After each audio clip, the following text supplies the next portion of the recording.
stand by to launch FanStream Sports. 3, 2, 1. Let's start. Hello, sports fans. Welcome to FanStream Sports. Nothing but pure sports. This is the JP Show. JP, it is so good to hear you back on the air. Stand by now. Here's JP.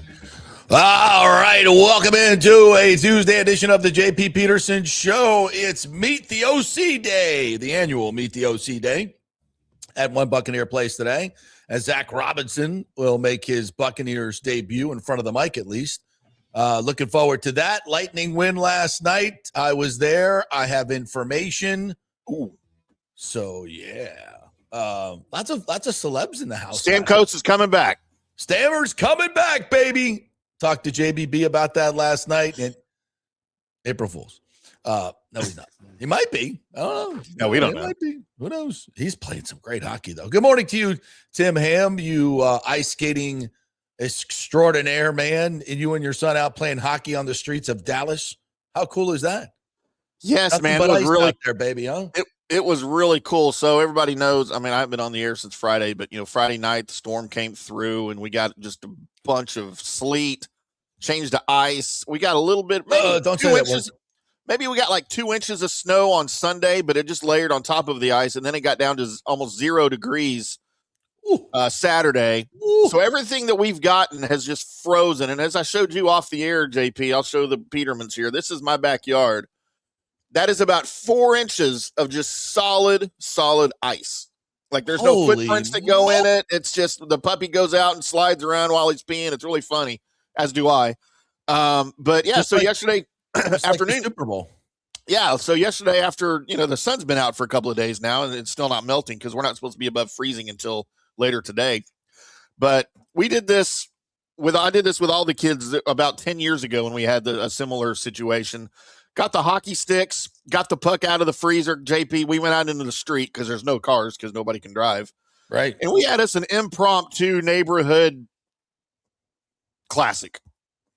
That's awesome. Hockey classic. And, a couple of the kids had sticks with them and a couple of them didn't. So, we were sharing and just having some fun. I didn't go get my skates on. I was afraid to do that. I might die. Smart. But dude, it was a blast, man. And it was just brought back a lot of memories from when me and you were growing up in Northern Canada, playing as teenagers and kids, on the Hudson Bay. And but it was a lot of fun, man. I saw snow till I was about 19 years old. Is that right? Yeah. I don't. Wow. Well, no, 1977. It did snow in Hollywood, Florida, at Olson Middle School, and we all ran outside. Our teacher was like, "No, we're in the middle of a test. You can't go outside." And we're like, "We're going." It's snowing in Florida, so yeah, that was the first time I saw snow, but obviously it didn't stick. And then, went snow skiing, and I think as a junior in high school, so maybe it was like 17. But we just, we didn't have any ice rinks in South Florida, nothing. When I was growing up, none of that stuff. So no, I can't. But anyway, we had a little ice last night, by the way, a little ice baby last night at. How about that? And we got 2 rinks right now. We have a rink at Raymond James Stadium that is fully functional and ready to go. They might take the tent off today because it's going to be below freezing most of the time. There you go. And they can just, what a stroke of absolute luck, weather luck. We were literally at 90 degrees this past Sunday, 90 degrees. I'm out hitting balls, 90 degrees. And then on Sunday, it's going to be a feels like temperature of 14 in the morning here in Tampa. And it's going to be a very cold and maybe wet Gasparilla on Saturday. Got Bert Kreischer on Friday night at Benchmark International Arena. So we're going to do that. Then Gasparilla, then the Stadium Series game. Holy hell, what a weekend. What a weekend here in Tampa Bay. And I believe all the players from the Lightning, I think they're going to be in the Gasparilla parade. We're going to heavily lean into the Gasparilla theme here for the Stadium Series to make it unlike any other Stadium Series event ever, as we pair it with Gasparilla. So yeah, pretty cool. And I'm trying. Thursday night is our Gasparilla game at the Lightning. So we got the Jets coming in Thursday night before we play on Sunday.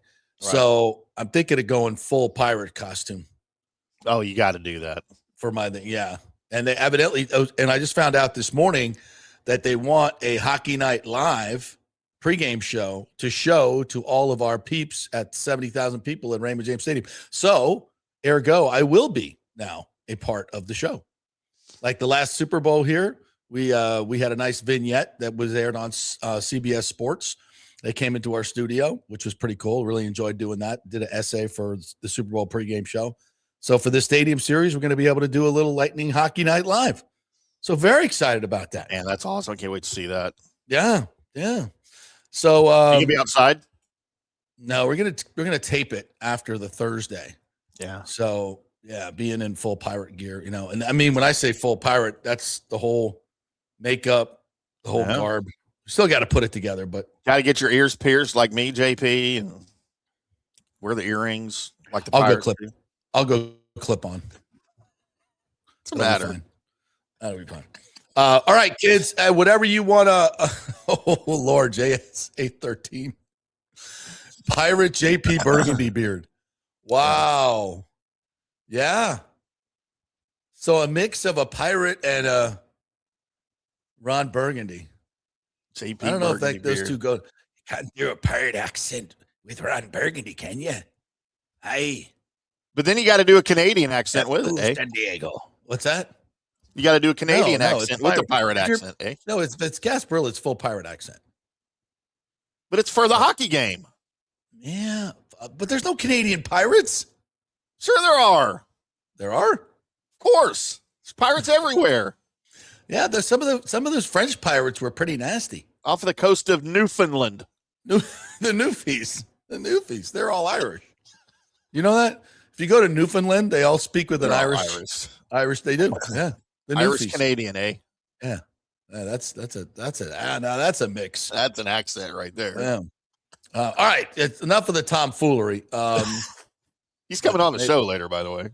No, Jacob Reimer's coming on the show later. We're gonna talk a little college basketball. We're delving into some hoops this year. We're doing some different stuff. So we'll take 11:30. Jacob's going to join us. In fact, I watched a little bit of the number one ranked Arizona taking on BYU last night.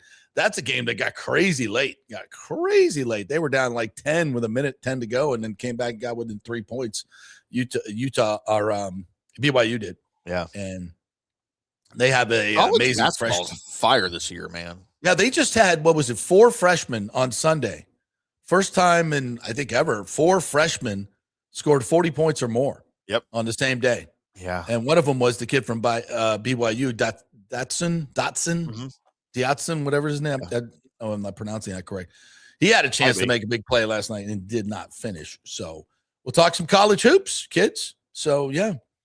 All right, let's get into it, and we'll start with the Tampa Bay Lightning as they get a 2-0 win last night over the Mammoth of Utah, who by the way also were 9-1-1 coming into this game.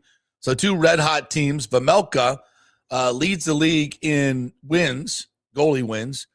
Vasi leads the league in goals against now at 2.07 after last night, his 48th shutout of his career. And you could say he stole one last night because they had more jump than we did. They're a fast team. They're a really good up and coming team, Utah, and they're fast and they were getting after it. And I think he had 13 saves in the first period. It was really, really good, and some good ones, some really, really good ones. Late in the third, midway through the third, there was a breakaway, and he never gets, he just sits there and waits for them to make a move on the breakaways, and it just dismisses them with a little stick save, like it's like you're a little gnat. Get out of here with your little breakaway, thinking you're going to tie this game at 1. Get out of here. And that was Vasi last night. He was totally in control. They were really good on the penalty kill. I think 3 for 3 on the penalty kill last night. They had 2 power play goals. And Darren Radish, dare I say, who's now 6th in the NHL in points scored without really playing the first month. I mean, if he would have played and started the first month, he probably would be right up there with Cal McCarr. Oh, easy, yeah. And their power play has really evolved now. And instead of Kucherov standing in on the right side, right side, just standing there waiting for the puck and dishing it out, he's now moving around and creating passing lanes and angles for other players. And his main weapon now has become this Darren Radish one-timer. And, typically, obviously, Darren, the defenseman, is doing that from the point. So last night, they're moving around, and Radish kind of comes to the left, and he moves in. He's almost down between the circles. And now he's, and just a feathering pass, and he's wide open. And Brian Engbaum, my partner on the postgame show last night, and Schiefer, they do such a really good job of breaking it down. And Brian was like, when you make that pass, if it's 6 inches to the front, you can't really get enough steam on it. It's got to be, there's about a 6-inch to 8-inch window that you got to put it right between his feet where he can get the full swat going, the full slap shot and get his full power. If it's too far behind him, he's going to have to stop the puck. But and Cooch is so good at just feathering that pass, not so fast that you can't get on it. It's just the perfect timing, and he's so good at that. And he set up Radish. You could just see it coming, and he just smoked it. 92, not from the point, like a good 10, 15 feet closer. And Vejmelka had no chance. He had no chance. It wasn't even a top corner shot. It was kind of just right under his blocker, but he had no chance. It was just so perfectly executed. And that gave him the 1-0 lead, which they have been so good at defending. They get another one late in the game with about 40 seconds left.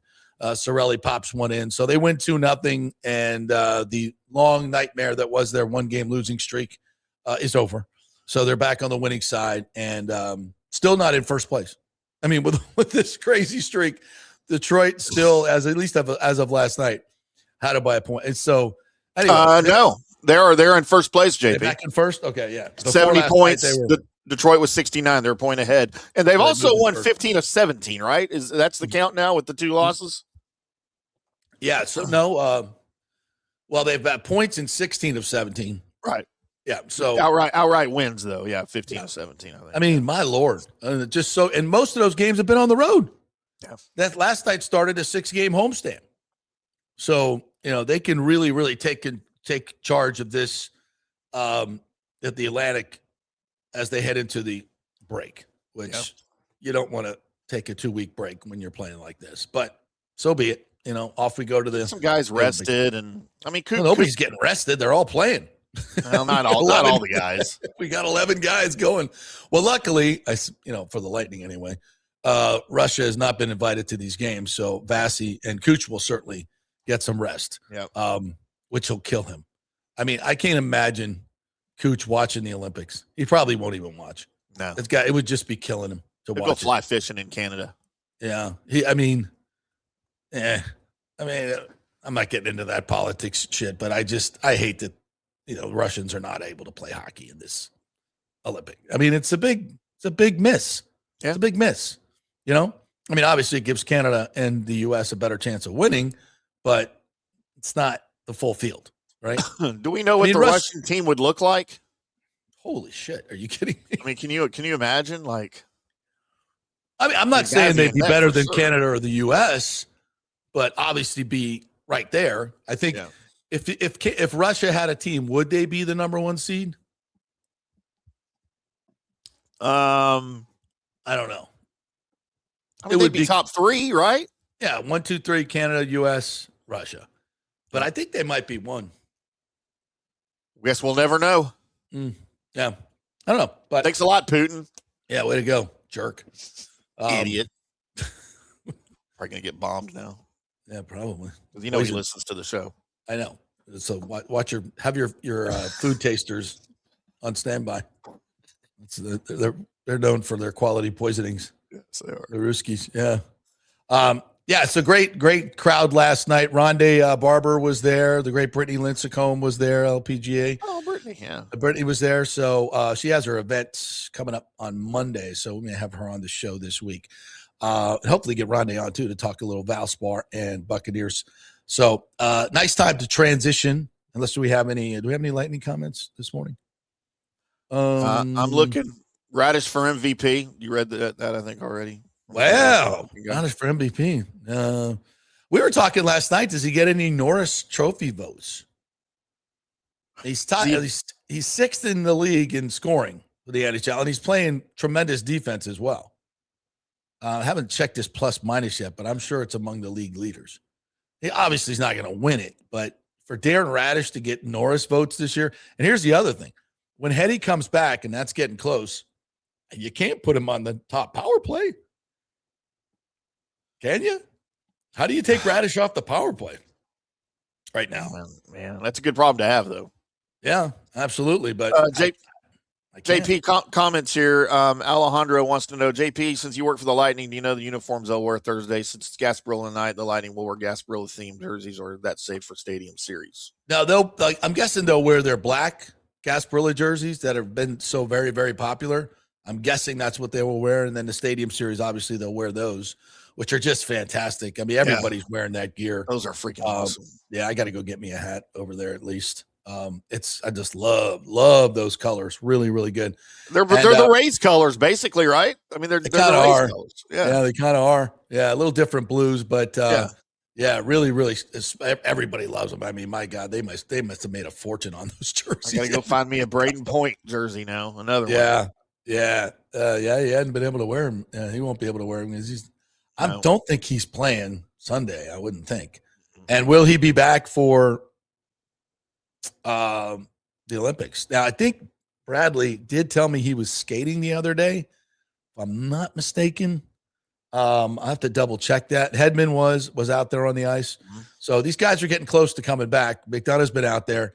They're getting close to coming back, but I don't know. I mean, it's going to be tough to get them in the lineup. You don't want to screw anything up. That's for damn sure. JP Bonaventure says, sorry, go ahead. Do John's. The Big Cats since December 20th, 12-0-1, 173 goals against, save percentage, 927 and one shutout. Is that good? Yeah, that's pretty good. Seems really good. Yeah, he's back to the Vezina. And the great thing about this is, he's rested. He's taken a lot of games off, for him this year, and that's good. So I think we need to keep him this way. Johansson's played great with the last game notwithstanding. So yeah, they're in really, really good shape, and I'm excited to see where they go from here. This is going to be an exciting season. I hope the 2-week break doesn't screw them up. Bonaventure says Lightning need to fire the cannons when they score a goal during the Stadium Series. How cool would that be? Of course they're going to fire the cannons. They're going to fire the cannons before the game, hopefully during the game, and after the game. Just don't hit the ice. Yeah, it's fragile enough. But the sound crack the ice? I don't think so. But whoever's making the ice has to just be absolutely thrilled with the weather. That's going to come our way, and the fact that we're all going to have to be bundled up to go to the game is kind of cool. Yeah, it's kind of really cool. Because that's not the norm. Players wearing their hats, their little hats over their helmets and stuff like they do when they play outside is really fun. 813 guy says, Sue's got it better than your Lightning. You could say they're electric. Yes. 813 guy, this is for you. There you go. All right. Let's kind of move over here to the Tampa Bay Buccaneers, who will announce Zach Robinson as their new offensive coordinator. As I mentioned, I was chatting with Rondé last night, and we were talking about Zach Robinson. He had a long conversation with Raheem Morris, his buddy, and Raheem just loves Zach. Obviously, Zach, he hired Zach to be his offense coordinator, but is very, very high. Thinks the Bucs got a great guy in him, and he's really going to be the next Liam Cohen, the next great play caller in this league. And if you look at his work in Atlanta, I know all of you didn't like the choice because he came from the Falcons, but if you do a blank resume here and look at what he did, Bijan Robinson led the league in yards from scrimmage, so he knows how to use his dynamic players. So input Bucky in that situation. And I think, Tyler Algiers is a free agent. I think that'd be a great pickup, and obviously familiar with Zach Robinson, had a 1,000-yard season. I don't think that was under Zach. That was, 3 years ago, maybe? So really, really good back. Very Rashad White-like. I think that would be a great fit. You get this offensive line healthy. And the main thing is Baker. And as Ronnie was kind of explaining it, this McVay offense, the Zach Robinson offense, really gives the quarterback a ton of autonomy at the line. And the idea is you always have an answer for whatever defense they're in. You're going to have a perfect play for that defense. That's the goal of the McVay offense. And it's, and that sounds, well, isn't that yeah, that is what every offensive coordinator does. But a lot of them don't trust the quarterback with this much information. And when you have a veteran quarterback like Baker Mayfield and a guy that's been in literally 9 different systems in 9 different years, now it's going to be 10, he can handle this type of volume and he's really good at the line of scrimmage. So you take advantage of that. And also as athleticism, Baker is a rollout bootleg guy. He is at his best when he is out of the pocket. And this wide zone scheme that Zach loves, that's what he does. He wasn't able to do it with Penix, or because Penix was as I've kind of been told, he couldn't grasp it all. He just couldn't grasp it all. Too young of a quarterback, could not grasp the entire system. So Zach was a little handicapped at what he could do at the line of scrimmage. Cousins was better, but he was immobile and he couldn't. That's why they had to run so much pistol formation. So Baker is the perfect quarterback for this particular system. And you're going to see, 8 to 12 times a game, him out on the boot, the naked boot out in front with a wide open field with a run option or, multiple options in different routes. And getting that, a smaller quarterback like Baker out where you have great throwing lanes, your quarterback rating just goes up dramatically. And it helps your run game because the backside has to honor that bootleg all the time. So you don't get as much flow to the ball. And think about that with Bucky's speed and how he hits the hole. If that backside's not flowing fast, you get a couple of good blocks, you're out the gate, you're gone. So I think this offense that Zach runs is perfect for Baker Mayfield in so many ways. And we'll find out today. We'll have a chance to go ask him some questions over there at One Buck Place at 1:00. Really looking forward to that. From everything we've heard, this is a really, and he's an experienced play caller, which makes all the difference in the world. We pointed that out. Canales was not. We were at, 20.1 points per game. Liam was 30 points per game. Go back to a neophyte in Josh Grizzard, 20 points a game. So it makes a difference. It makes a huge, huge difference. And if this team can get back to scoring 29, 30 points a game, doesn't matter how horrible the Todd Bowles defense is. You're going to win a lot of football games. So that's the good news. And there's some hope there. This is going to be a team that – now, listen, Jason's going to go all in on trying to fix this defense with personnel. Again, trying to get a free agent, legitimate pass rusher to come here, it's going to be next to impossible because the way the Bucs run their scheme, where they're constantly checking out of situations where, the call could be as an edge rusher, you're going to the quarterback. They motion the opposite way. Now you got to drop into coverage. And good teams who understand this can basically scheme you out of the game for pass rushing because those are the rules that work. So, and that's why I wouldn't think any free agent pass rusher would want to come here because they'll be dropping into coverage half the time or 20% of the time or whatever it is. Those guys, they're kind of like running backs. And remember, say there's 30, 35 passes a game, right? 20 of those are going to be two-step, get the ball out, which you have no chance to get a sack. You're only going to get between 10 and 15, usually a game, where you have a legitimate chance at a sack. And if you're dropping out of coverage in 4 or 5 of those, I mean, your opportunities to get sacks from the edge are severely limited, which is one of the reasons we haven't had a lot of sacks from the edge. And you're also, in terms of looking for certain guys, you got to have guys that are athletic enough to drop into coverage. And maybe that discounts a lot of different edge rushers who are bigger guys that aren't comfortable doing that. So our pursuit of this just absolute monstrous edge rusher in this scheme is going to be very difficult. Not something you all want to hear, I know, but it's up to Jason Light to fix this defense. Look at it this way, too. And for potential free agents, they're going to look at Hassan Reddick's season and go, why do I want to be a part of that on the defensive side of the ball? Right. And Hassan was a smaller guy. You thought he would thrive in that type of system, but you got to have some want to as well. And you got to want to be able to rush the passer and play the run.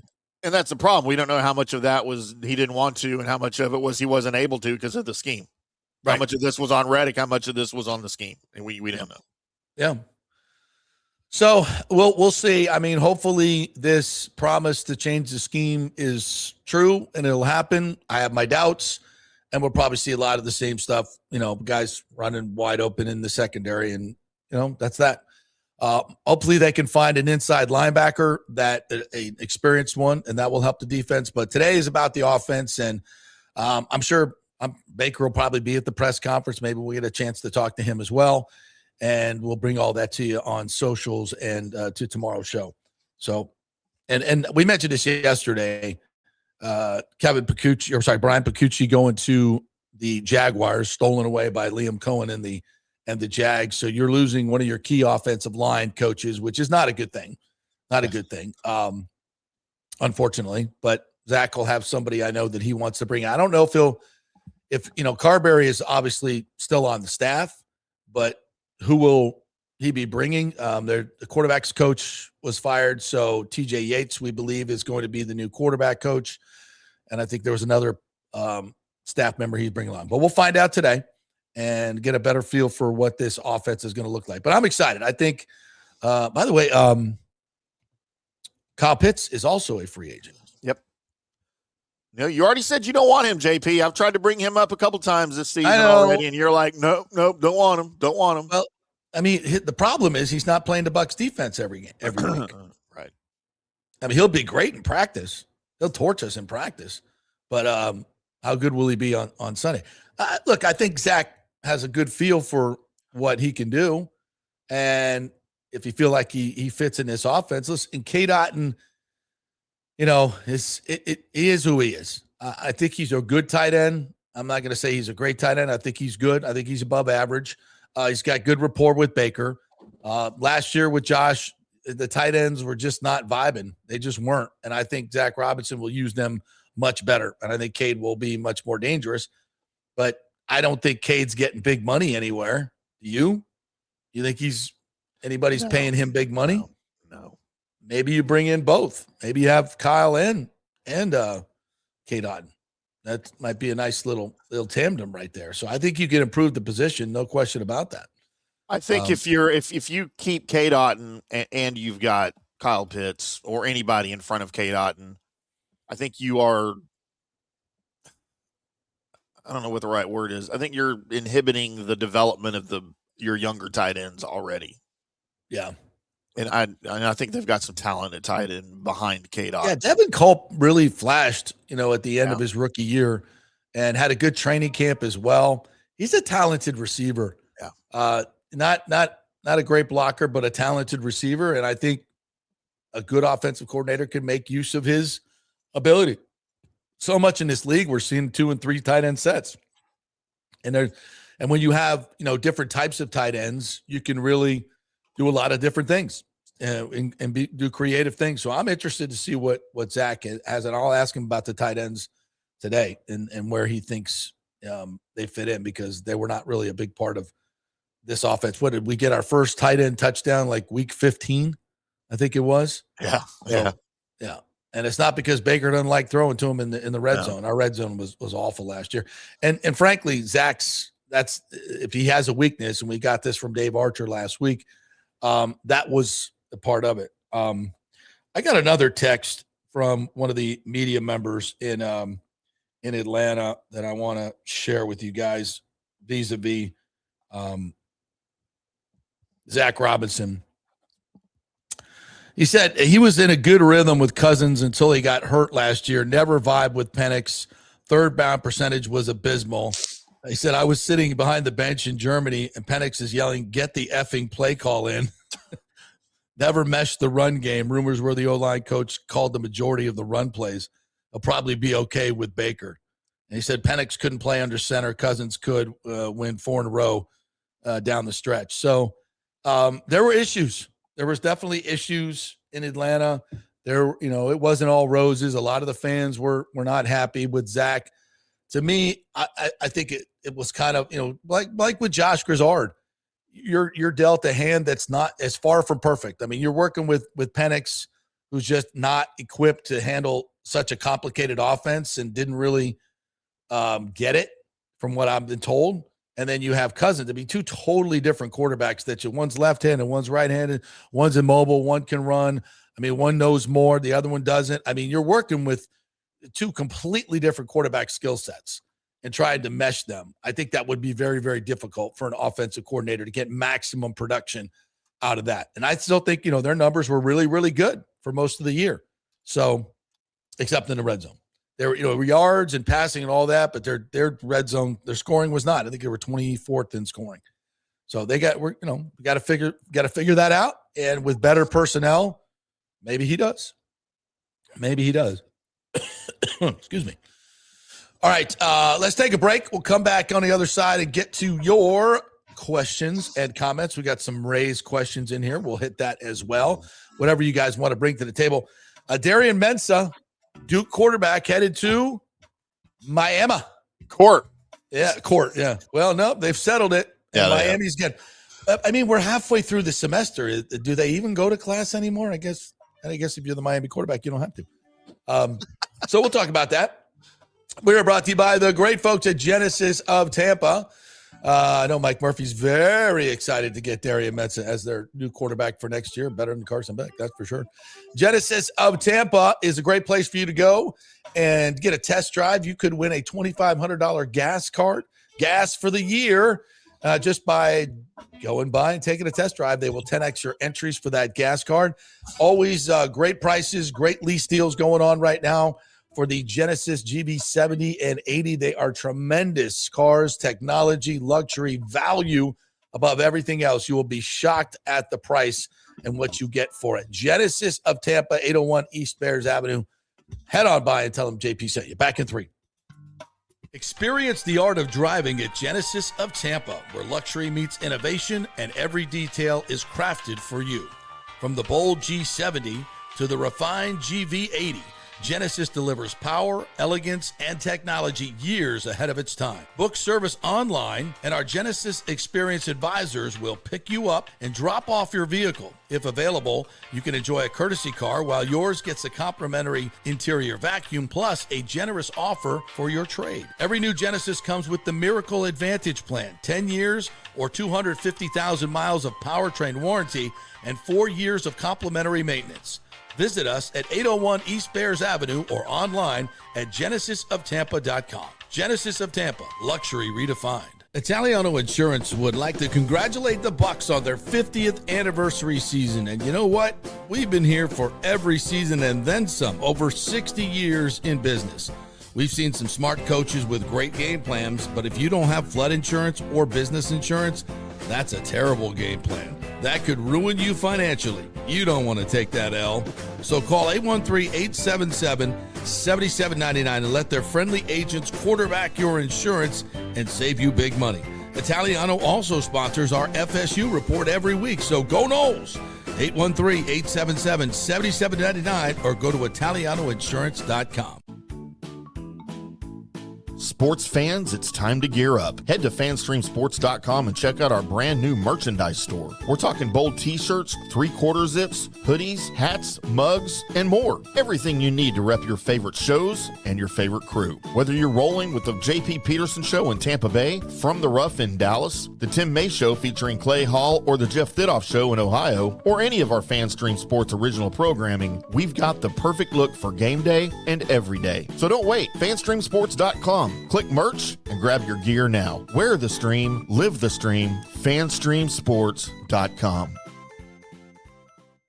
JP here for Riveters, the official sports bar and grill of the JP Peterson Show. We're located just south of Ray J and Steinbrenner Field, so it's a great pre- and post-game spot, and the happy hour is amazing. Monday through Friday, 3 to 7. Check out these specials. $3 Bud Light drafts, $4 domestic bottles, $5 wells, $6 premium wells, $6 cocktails like margaritas. That's unheard of. And the Riveters food is freshly made daily. No freezers. Happy hour food specials include $3.50 tacos and barbecue sliders. $6 you get edamame or chips with the beer cheese, which is amazing. $8 buffalo chicken dip, my favorite. The truffle fries, chili cheese fries, also $8 at happy hour. As well as other specials throughout the week, including Taco Tuesdays, you get $3 tacos, and Wing Wednesday, 7 o'clock to 1 a.m. in the morning, you get our amazing wings 5 for $5 and $5 wells and wines. That's a good Wednesday night. So if you're tired of the preppy, overpriced generic sports bars, come see the amazing, friendly bartenders and staff at Riveters, where customer service really matters. Riveters, just south of where the Rays and Bucks play. We'll see you there. Hey, kick off the new year by impressing her with a real diamond, a natural diamond, from Golden Diamond Source. Don't start with a fake diamond, guys. That's a really, really bad idea. And if you're ready to pop the question, find the perfect engagement ring at the Golden Diamond Source, just like I did, just like Nick did. It is the best selection, the best staff, the best everything. And discover the new Emily collection by Emily Johnson Weintraub, a sleek and modern jewelry line that makes everyday gifts absolutely extraordinary. And by the way, gold prices have never been higher, so turn that old unused gold into cash or a stunning new piece. Just take it on down to the Golden Diamond Source and trade it in. Lots to get done at the Golden Diamond Source this new year. Start with an engagement ring from the greatest, the Golden Diamond Source.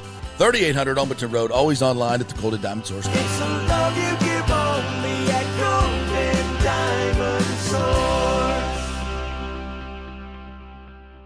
Let's go. Right now, back to the show on FanStream Sports. All right, welcome back to the JP Peterson Show, brought to you by the great folks at Italiano Insurance, 813-877-7799. Listen, guys, you never know what's going to happen. Ice storms, right? Trees falling on your house. You got to be prepared to make sure that you have enough coverage. Number one, the right coverage, getting all your discounts. 40% of you do not have enough coverage.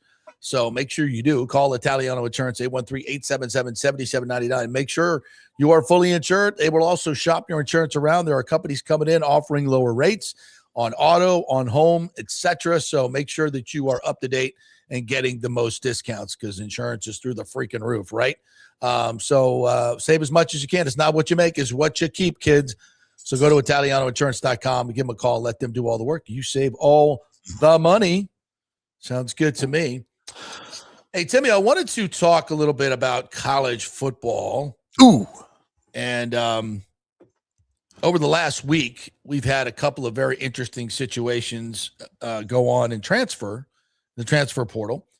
Darian Mensah, who is the Duke quarterback, who led them to the ACC championship, by the way. And really a great turnaround for that team.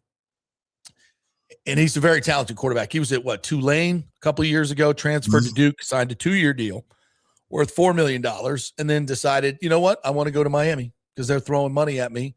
So he petitioned to leave, and Duke said, nope, you are contracted to be here for 2 years. And so they have reached a settlement. Settlement terms were not disclosed, but in the article, this is from On3, Mensah threw for 3,600 yards, 30 touchdowns with a 68% completion rate in 2025, lead the Blue Devils to the ACC championship. His total passing yards ranked number 3 in FBS, leading the ACC. He was 5th in FBS and passing touchdowns as well. Transferred to Duke in 24 following a breakout redshirt freshman season at Tulane. Blah, blah, blah, blah, blah. This is from the Duke folks in a statement. They said, we are committed to fulfilling all promises and obligations to Duke makes to our student athletes when we enter our contractual agreements with them, and we expect the same in return. Enforcing those agreements is a necessary element of ensuring predictability and structure for athletic programs. You think? It is nonetheless a difficult choice to pursue legal action against a student and teammate. For this reason, we sought to resolve the matter fairly and quickly. So that's why they had to go to court, and now they've, I guess, reached a settlement, and it's a lot of hoo-ha, frankly, you know? Yeah. And here we are, January 27th. Like, semesters typically start, the first week of January? Like, I'm acting like there's some academic element to all this, and there really isn't anymore. And You'd like to think there is, though. There really isn't. Carson Beck said he hadn't been to a class in, year and a half? We already graduated, though. Yeah, but I mean, how shouldn't he be enrolled in master's or some type of No, your education? Your eligibility with the NCAA has nothing to do with your enrollment. Well, it used to. You used to. That's the point. You used to have to have a full, I think it was 12 hours of classes in order to be eligible and be in good standing in those classes. So I guess, it's not anymore. That's the way it is. But I mean, part of what screwed that up though was the COVID year, right? That screwed it, but that's all ending now. There's nobody has COVID years left. They're all gone for the most part. But the thing is, what we've established now is anybody who sues the NCAA over eligibility wins. So until we get some type of guardrails, everybody's going to win. And so you can play 7, 8, 9, 10. We're going to have guys that have been playing college football for 10 years. At this point, there really are no rules. Look at what happened with Clemson. I mean, look at Trinidad Chambliss. Yeah. He didn't win. Didn't he? Did he not win? Not last I heard. He was denied. I thought that he did win. I'm mistaken. The initial ruling was he was denied. So unless that's changed in the last week or so, I haven't heard. Yeah, I think he decided maybe he just would go pro instead of continue. But if you take it far enough, I think they're almost undefeated because of the way the players are treated like employees, and most of the judges just rule, you can freely go wherever you can to work. So it's all a mess. And good for Miami. I mean, they've got a great system down. They're going to go out, they're going to recruit along the line of scrimmage and then augment with some great players. They went and stole the Ole Miss edge rusher. I think it was the top kid in the class. And now they're getting Mensa, who I think is probably the best quarterback out there, frankly. And here's the other thing. So FSU hires John Garrett from Duke. All right, John Garrett brokered the deal to get Mensa from Tulane to Duke on a 2-year contract. So when Garrett came to Florida State screwed up in that I think they hired him 2 days before the portal opened. I don't know why they couldn't get that deal done, weeks ahead of time when it was critical. But the scuttlebutt was, and I'm like, they're hiring Garrett from Duke. Maybe we can get Mensa as our quarterback at Florida State. And I was told, no. He's under a 2-year deal. He's locked down at Duke. He can't go anywhere. And I'm sure that's what Garrett was telling everybody because he did the deal. Yeah. Well, evidently it wasn't locked down. So Miami comes in, uber aggressive, and gets the guy. And Florida State's sitting there with Ashton Daniels, a third-tier guy that they got from Auburn, a cast-off from Auburn. Now, is he going to be good in this Gus offense? Who knows? People think so. He's got some talent, played well against Alabama. We saw some good stuff. We never know, right? Just because Mensa's got a better track record is all there is to it. And maybe he didn't want to come play in this offense anyway, and I don't blame him. But the fact that FSU had this in with the guy that freaking brokered the deal, and you watch him just go to Miami and probably kick your ass because I think he's got a couple of years of eligibility left. Yeah, he's only played 2 seasons. Yeah, he could go to pro too, but and he's going to kick your ass, and that's all about NIL. That's all about being able to recruit guys and pay them. And you lost out to Miami again. So whatever's going on at FSU, it ain't good. They've gotten some wins in this portal cycle. It'll be interesting to see what this team looks like next year. But I'm not hopeful. I'm not hopeful for anything. And the fact that you're just getting beat out at the quarterback position, and clearly they have not gotten quarterback right in the last, since Jordan Travis went down, it's been crap quarterback city at Florida State.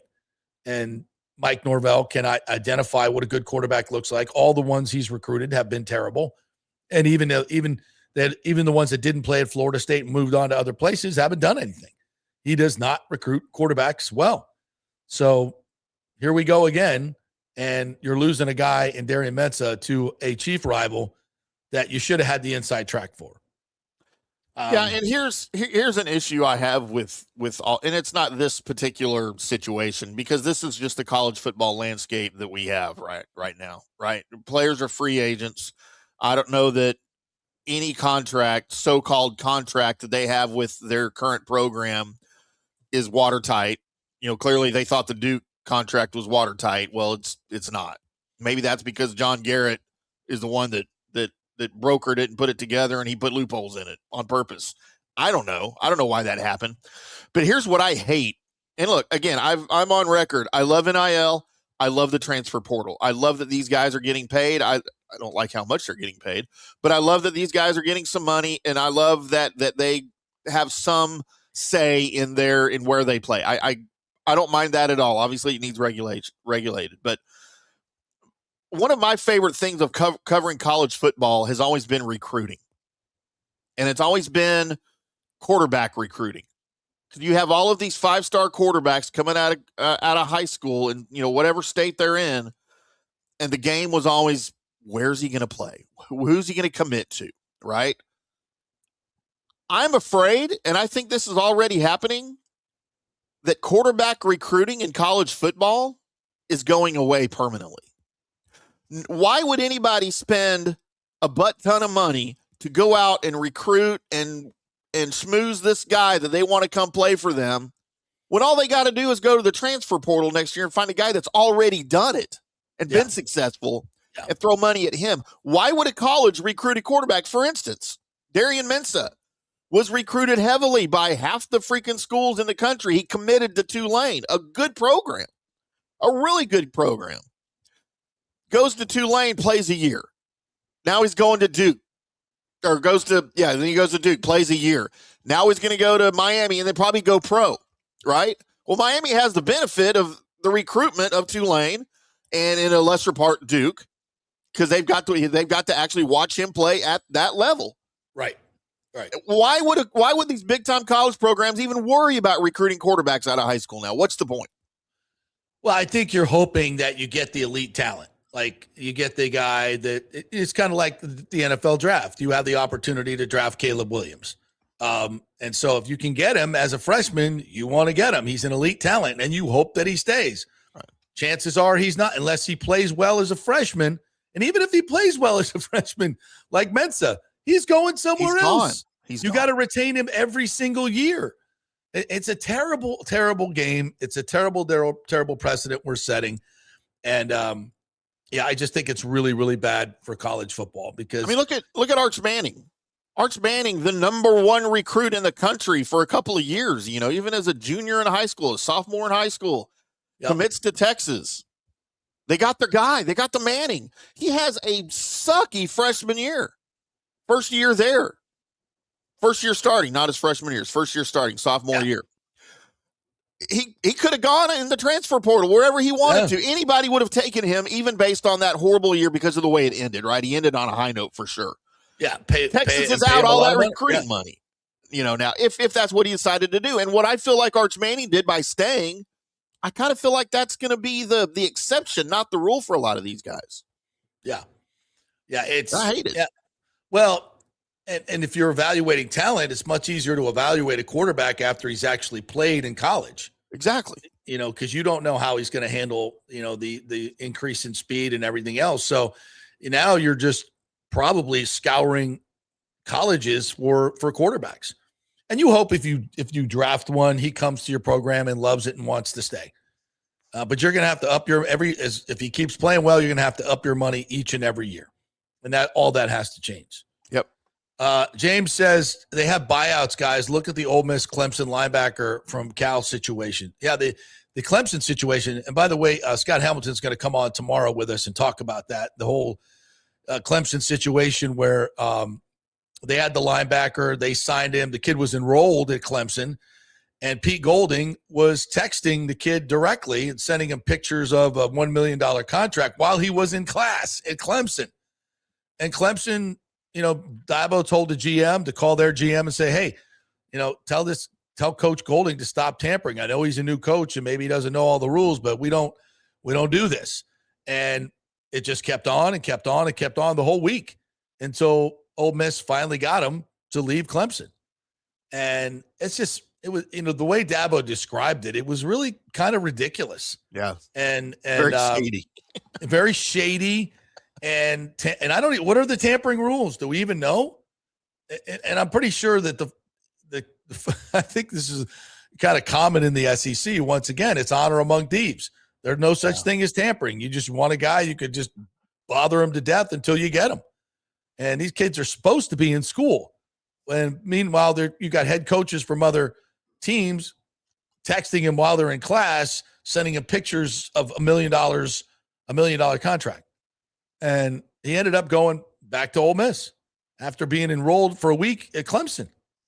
And by the way, when you get enrolled, you get the playbook, you get, you're just right. I'm guessing when you do all that, now you're going back. That's just bizarre. Absolutely bizarre situation. Hunter Tubbs says same thing happened with LSU and Princewell. He already signed with Ole Miss, and LSU paid Ole Miss $600K buyout and signed him. I mean, now we're the buyouts. Wow, crazy. King Cook says Dabo isn't using the portal and is still doing better than Norvell. I know, so he true. used it last year. Yeah, a little bit. Yeah, a little bit. Starting to. Still hates it. King Cole says, do we wait a year and try to get Signetti from Indiana to come to FSU? He ain't leaving Indiana, King Cook. I think that's pretty clear. I think he's got a lifetime contract there for whatever he wants, whatever year. 64 years old. I don't think he will, but you never know. I mean, they've got money. He'll never be fired. They won a championship there. I mean, why would he leave? Except, why you want to be in Bloomington? King Cook also says Norvell is just killing our Seminole program. It's ridiculous how this man can't go get a damn QB1 to get us back on top. It is. And, and you could start right there. He cannot get quarterback correct. He doesn't know how to develop them, doesn't know how to identify them. And hopefully that's been taken away from him. It's so the situation with Bowles and Norvell are so similar. I mean, they're extremely two fan bases that just can't stand the head coach. Yeah. Two organizations that don't want to buy him out. And I would say maybe money's more than a factor in Tampa Bay than I originally thought. But it's really weird to see that. It's clear and obvious in both situations that the guy at the top is not getting the job done. And yet he stays on. Yeah. Hunter Tubbs says Trinidad filed the memo for support of motion for preliminary injunction yesterday in this case versus the NCAA. Injunction hearing expected before February 15. He'll be a rebel next year. He'll win. Everybody that goes up against the NCAA wins in this current climate. So that's the way it is, unfortunately. King Cook also says, as long as the coaches get to jump from school to school, so should the players. This will force these coaching staffs to become better recruiters. I just don't know. I just don't know if this portability works. It doesn't work. That's why they don't allow it in the NFL. It's just, it doesn't work. I understand we don't get an Indiana story without it. And I think that's great for college football. It has increased parity, and there's no question about it. That said, the constant churn of rosters, it's hard for fans to buy in. Very hard for fans to buy in. And I think you've seen that happen in college basketball. College basketball about to go there. Yep. Was just, it was at one time probably the fourth largest sport. Yep. And it has fallen so fast because back in the day, you could follow these super teams.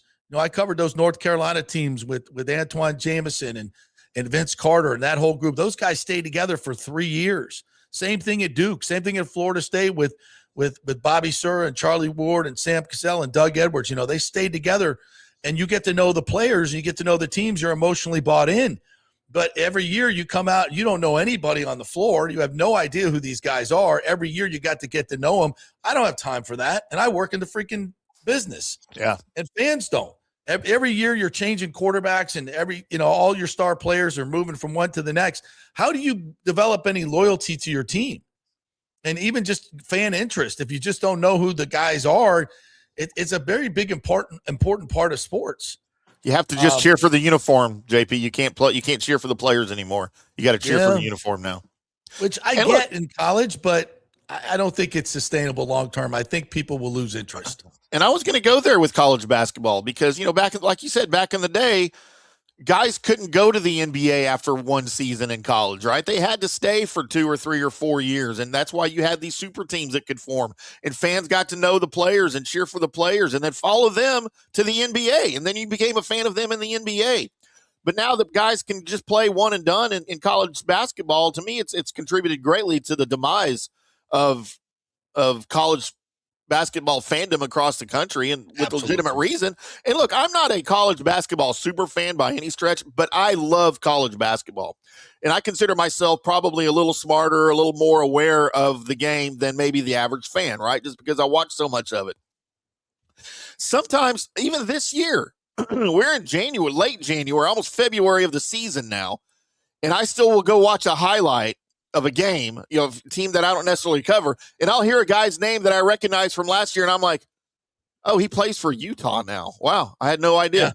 Yeah. I didn't have it. I had no idea. And it's just, to me, that's the part that's so shaky and so sketchy, and now college football is becoming the same thing. Right. And the fact that I could just reel off those names and those teams means something. Yeah. I mean, it does. It's like that's where your fandom comes from. And by the way, the quality of play is so much better when these guys stay together for a certain amount of time. I don't know if you've noticed, but the quality of play in college football and basketball has dropped dramatically. Mm-hmm. It's just, it's not clean as it used to be. It's just not as good. Because teams don't stay together, and continuity improves performance. There's no, in team sports, I mean, that's an obvious stated fact. So I do think that there needs to be a major, and I think there will be, and I think we're getting closer and closer to getting some legislation that will give college sports an antitrust exemption, and then they can put some guardrails on their transfers, contracts, etc., and make them stick. And I think that will be a plus for the entire sport in general. All right, well, let's get to some of the comments here. Let Nick Saban fix it. Yes, absolutely. Rick says crazy because McVay, spelling, evolved his offense with 2 and 3 tight end sets. Yeah, that's where it's going. And, yeah, I want to see a nice 6'5", big arm dude running down the field. I mean, I love Cade, but it's a little spindly. Give me one of these big, thick tight ends that can block people, a Gronkowski type, and also get down the field. I'm not saying they're growing on trees, but I could really use one in this offense. I'd like to see one. I haven't really jumped into the draft yet, but I've seen some guys in college that would look really good in Buccaneers uniforms for sure. John Hill says, happy 270th birthday to Mozart. Wow, he's old. Really old. He was gone too soon, JB. He died at what, like 35 years old? He did, didn't he? Yeah, he died pretty young. Even for back then, I was a little young. But his child prodigy years, wasn't he composing symphonies at 3 years old? Yeah, 3 or 5 or something like that. Yeah, ridiculous. Yeah. That's a very interesting story. I showed all my kids that, when they were young. I'm like, what are y'all doing playing your video games? Right, exactly. Symphonies, idiots. Yeah. A Bucks Basement is in this morning. He says it's such a shame what's going on with the Bucks, and I think the most frustrating thing is that nothing changes. Bowles is still the DC. He still has a lot of his cronies who shouldn't be coaching. Yeah, we're kind of moving on from that. Bucks Basement. I know we could talk about that every single day, but because it is what it is, and it's not changing. I thought that there was an opportunity last week that something might change, but it didn't, and this is what we have for the next year. So now we're going to start concentrating on bringing in new players, and it is what it is. But I'm not going to let this show turn into what Todd Bowles bitch fest every single day. Though nobody wants to hear that anymore. It is what it is. And we'll bring it up when it's appropriate, obviously. Sure. In analysis, but we're going to try not to do every show based on that. I get it. James says, I never thought I would see the day how FSU has fallen. I witnessed a head coach who single-handedly ruined the program. You know, Norvell is a lot to blame. There's no question about it. There have been a lot of articles written on what the hell's happened to Florida State, and I think it's multi-pronged. There's no question about it. But I think obviously Norvell is at the center of it. There's no question about it. The snub broke this program in many, many ways. And remember, Florida State was really doing well in recruiting, and when the snub happened, they lost a lot of big-time recruits. And every program looks at Florida State if they do negative recruiting. Every program doesn't. And they look, and when they're fighting with a Florida State for a guy, they're just going to like, hey man, the snub just kind of proved where FSU is at. And if you go there, you're going to be a second-class citizen. And they have not executed their NIL very well at all. Some of that's on Mike Alford, the way the whole thing is set up, and they've got to pivot and be better. There's no question about it. But yeah, you got to be buttoned up, and hopefully John Garrett will do that for him. John Hill says NIL will cause mental health issues down the road. These young adults are getting too much money, then post-college and no pro positions. They need a regular job that pays $40,000, no car, no apartment, no degree. And the other part is all these kids are jumping into the portal, and a lot of them aren't welcomed back. They're marginal players who are talked into going into the portal by their agents. We're just looking because the agents don't make any more money unless they move to another school, right? So they're constantly telling these kids they need to move, they need to look at their options, and sometimes their options run out, and they're left, with no place to play. So, again, but listen, that's on the player too. You don't have to enter the portal. So be smart. All right, let's take a break. We'll come back on the other side, do more of your comments. Want to get into some of the Super Bowl preps. We got 2 weeks to talk about this. We'll also be talking some college basketball with Jacob Reimer at 11:30. A reminder, folks, that if you're looking to get engaged or get a nice shiny watch, one of those big baller watches, they got a great selection at the Gold and Diamond Source. Great local company. And if you're looking to get engaged, by the way, you want to start your relationship with a real diamond, not a fake diamond, really bad idea. And you get the best of the best at the Gold and Diamond Source. They have a great selection. You can design something if you want. Anything to do with jewelry, you can get done at the Gold and Diamond Source. And don't forget, gold has never been at a higher price. So get that old gold jewelry, bring it into the Gold and Diamond Source. You will be shocked at what you get for your gold jewelry. Go on over there, 3800 Ulmerton Road, about 15, 20 minutes from downtown Tampa, the great Gold and Diamond Source. Back in 3. Well, the folks at Third Generation Plumbing and AC want to say thanks for making them so dadgum busy. Of course, advertising on your favorite Tampa Bay sports talk show helps, but it's their incredible customer service, honesty, and integrity that have earned them tons of 5-star reviews. And now you could be part of the team at Third Generation. Yes, they are so slammed, they need to hire more certified AC technicians and plumbers. It's a great family business to work for. My buddy John Rodriguez runs an old school family business since 1995. They pay well, give you all the holidays off, and they offer great benefits. No cold corporate atmosphere here. You're part of the family. If this sounds cool to you, call them and apply at 813-961-8024, or you can email your resume in at thirdgenerationplumbing.com. Just go to the website, you'll see the button, email them, or call them at 813-961-8024. And don't forget about the $169 yearly maintenance special. It's a no-brainer, guys.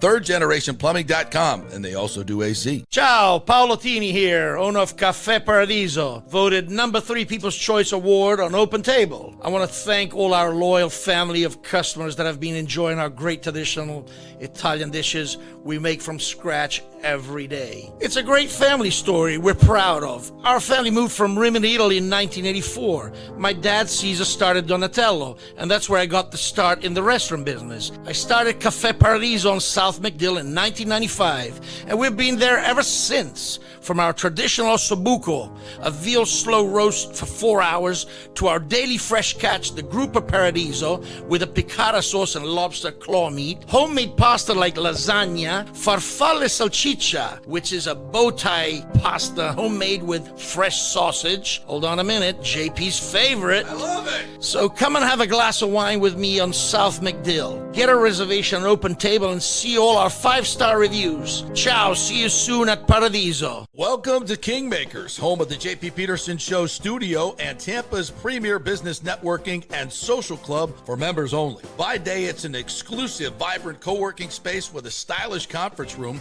focus rooms, a full production studio, and an in-house marketing team. And by night, Kingmakers transforms into a sports-centric social hub with a full sports bar, golf simulator, and exclusive events. For young entrepreneurs and seasoned professionals, it's the perfect place to work hard, play hard, and make big moves in Midtown Tampa. Close the deal, celebrate the win. Only at Kingmakers. Become a member today at kingmakerstampa.com. Your business, your club. Hey, JP here for my concierge medical professional, Chris Lugo, PA. You've heard him on the show for a couple of years where he shares invaluable medical, nutritional, and supplement advice. With Chris, it's like having a medical provider as your best friend. What I love about this concierge service is the convenience and support he offers. I can text or call him 24/7 with any questions or concerns, and he'll promptly call in a prescription if needed. No office visits or copays required. It gives me peace of mind knowing I have someone genuinely invested in my health, not just focused on insurance profits. And the best part, the Bay Area Modern Medical Center's personal concierge service is more affordable than you might think. Don't let insurance companies dictate your health care. Take control of your health and wellness today. Visit BAMMC.com for more information and to schedule your initial free consultation. Empower yourself and take charge of your personal health with BAMMC.com. Let's go. Right now, back to the show on FanStream Sports. All right, welcome back to the JP Peterson Show, brought to you by the great folks at KingmakersTampa.com, where we're emanating from today. Beautiful production facility we have right here that you can actually use if you become a member at KingmakersTampa.com. It is a private club.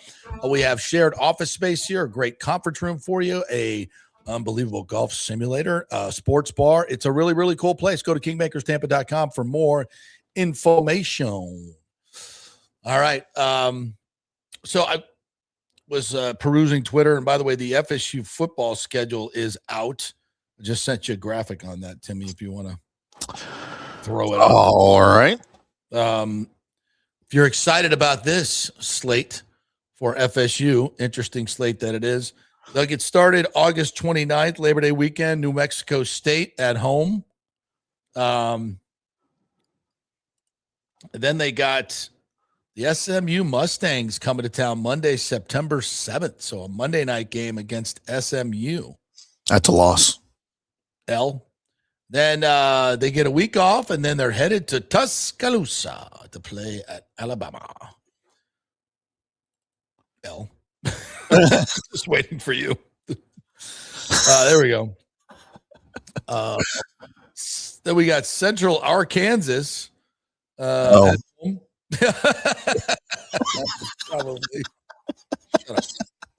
Then Virginia will be Saturday, October 3rd at home. Then we go on the road to our first of 3 Friday night games. The ACC, once again, putting FSU on the road at night on a Thursday or Friday. Of course. At Louisville. Oh. There you go. Then Saturday, October 17th, they're at Miami. Then Saturday, October 31st, Halloween. Clemson at home. Then Boston College on the road, Saturday, November 7th. It might be a cold weather game. Yeah. And followed by the next week, short week, and you fly back up to Pittsburgh, Friday, November 13th. Could be a cold weather game. Could be. Then Saturday, November 21st, NC State at home. So a conference game late in the year. And then Black Friday game at home against Florida. So W. Beating the Gators? We're beating the Gators? Yeah. But you're losing all the other games. Every other game. So I'll go 1-0. Do we beat SMU at home in week 2? No, you're not beating SMU. All right, so 1-1. SMU is going to be a playoff team next year. Alabama 1-2. Central Arkansas 2-2. Virginia at home. Oof. Let's go 3-2. Okay. Louisville on the road, loss 3-3. At Miami 3-4. Clemson at home 3-5. BC on the road. We haven't run a road game in 2 years. So where's a road win? Maybe BC. Let's give them a win there. So what is that? 3 and I think you got a better chance of beating Pitt than you do BC. yeah. You know what? This might be a 3-win season. I've got them at 3-9, JP. And Mike Norvell's second to last year because they're going to give him another year. If you are an FSU Bucks fan, if you're FSU /Bucks like me, where's the hope? Where? Can't wait for football season to start. Oh, God. Might be a awful. Season. It's just awful. It's going to be a rough year, man. You know what? I think we're going to have to get a mental health professional as a guest to come on and give us some tips on how to deal with the loss of hope. Just in general. How do you deal with not having any hope in your fandom? How do you deal with that? I don't know. You're asking the right guy as a Cowboys fan for 50 years. How do you do it? What's the secret? Every year's our year, JP. Every year. What's going to happen this year? We're like Cubs fans. Listen, you can't say crazy things don't happen. Look at Indiana. Look at Seattle. Look at the Patriots, both 60-1. I guess anything can happen in the, we as down as we are, anything can happen. SMU beat Miami last year. Yeah. Smoothie Seminole says, how do you collectively bargain? Are players under contract for 5 years? Well, that's the thing. You have to set up a whole new system. Give college athletics an antitrust exemption, which is that legislation as part of the SCORE Act, I believe. And I don't think, has it been voted? I don't think it's been voted on. So it hasn't been adopted yet. But that would give them the ability to do what needs to be done. And that's treat the players as employees, let them unionize, collectively bargain. And you could come up with some rules that are similar to the NFL. Could be done. I've been talking about this for probably 10 years that it needs to be done, and it needs to be done. It's the only way I see of getting it done.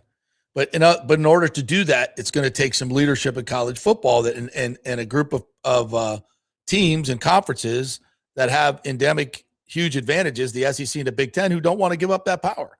Why would they want to give it all up to spread it out to all of college football? To save the sport? Yes, that's why you would do it. And you're still going to make great money. But getting them to do it is a whole nother deal. King Cook says, I really like the Georgia tight end for this Bucks offense. Maybe we can get him in the later rounds. What's the name you're talking about? Shoot me a name on that if you would. Let me get some other folks in here. Mm-hmm. It says Aviation said, hey, Tim, did you make it to the Moody on Saturday? The crowd was rocking. I did not make it anywhere since Friday. I've been iced in, man. I wanted to go. I watched it on TV, though. Who won that game? Did SMU win that? I believe so. FSU was it actually won a basketball game in the ACC, beat Miami. 83-80. I believe. James says FSU, by playing in the Orange Bowl, went from a 13-0 team to getting beat 63-3. Everyone forgot how good this team was at that moment. Norvell should have said no. 100%. I mean, you want to go back and look at that whole situation. And we said it in real time. Two things should happen.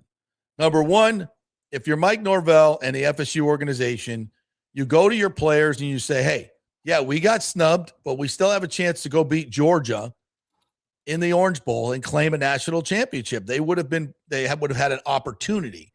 to be declared the national champion by the AP. There are still actually places that vote that aren't considered the national champion just by the playoff system. So you could have claimed that and really kept your team on a roll, right? And I don't know if Norvell tried to do that. And if I were FSU, I would have paid the players to play in that game. The only thing you couldn't do was go to that game and play with your third teamers, freshmen. You had no chance. And obviously Georgia was going to make a statement. And Georgia players didn't quit. Totally different deal. Totally different deal. There's nothing in the history of college football that could be compared to what happened to Florida State and those players. Yeah. It's just nothing. From an emotional standpoint, being screwed and knowing that it had nothing to do with what you did, but it was all a political hit piece by ESPN. And they all knew it. And they weren't going to go play on ESPN and make them more money. But somehow Norvell was either talked into it or whatever. They should not have taken the game. Should have done what Notre Dame did this year. Say, no, we're not going to play. No. And because it was an embarrassment. It goes on your record. Even Mr. King said FSU went 13-1. Nope, they did not. They were 13-0. That game did not count, in my opinion. Should never count. It was a joke.